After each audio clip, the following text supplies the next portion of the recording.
Тим часом почали карати за автівки з номерами Російської Федерації. Власникам таких машин від сьогодні загрожує штраф у 400 євро. Про це повідомляє естонський суспільний мовник. Вимога перереєстрації заснована на забороні щодо в'їзду транспортних засобів з російськими номерними знаками, яка набула чинності в Естонії 13 вересня минулого року. Для постанови діяв 6-місячний перехідний період. Тепер під час контролю дорожнього руху поліцейські звертають увагу на автомобілі з російськими номерами, а не перереєстрація автомобіля є порушенням. За нього прихильники руського міра або ж самі росіяни змушені будуть заплатити штраф у 400 євро. Обов'язковою умовою для перереєстрації транспортних засобів з третіх країн є оформлена митна декларація, якій передувала перевірка таких підозрілих автівок на російських номерах.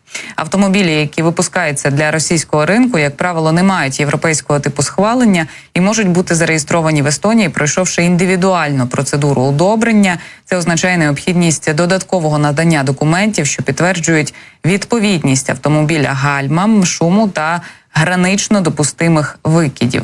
Формально ми з вами можемо зараз простими словами припустити, що росіяни могли собі поїхати до Росії, там купити собі недорогу і не дуже екологічну за принципами ЄС автівку, оформити її дешевше і спокійно собі жити в Естонії. Знаєте, ці подвійні стандарти росіян. А тепер від сьогодні не зможуть цього робити.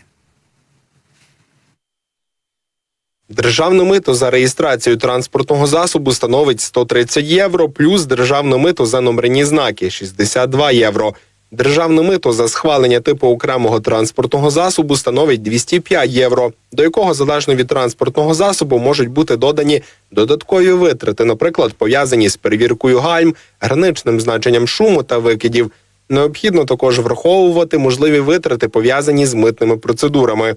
У той же час міністр внутрішніх справ Лауріліа Немец заявив, що за автомобіль вартістю близько 20 тисяч євро потрібно сплатити різні збори в розмірі близько 6 тисяч євро.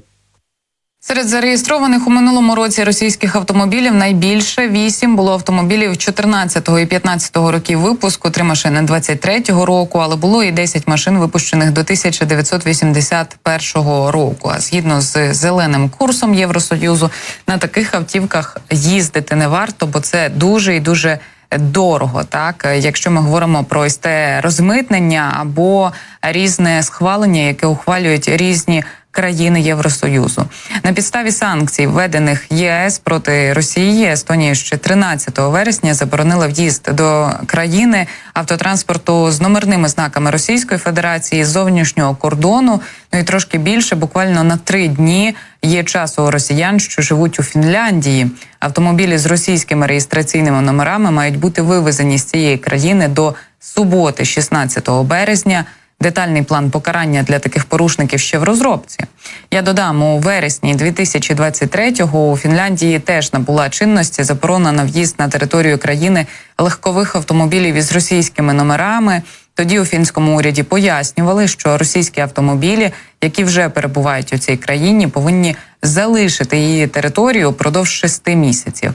В іншому випадку такі машини правоохоронці можуть і конфіскувати. Бачите, як цікаво виходить. От велика кількість росіян повсідалися собі у Фінляндії чи в країнах Балтії, сиділи там, їздили на своїх дешевших автівках, а потім почалося повномасштабне вторгнення.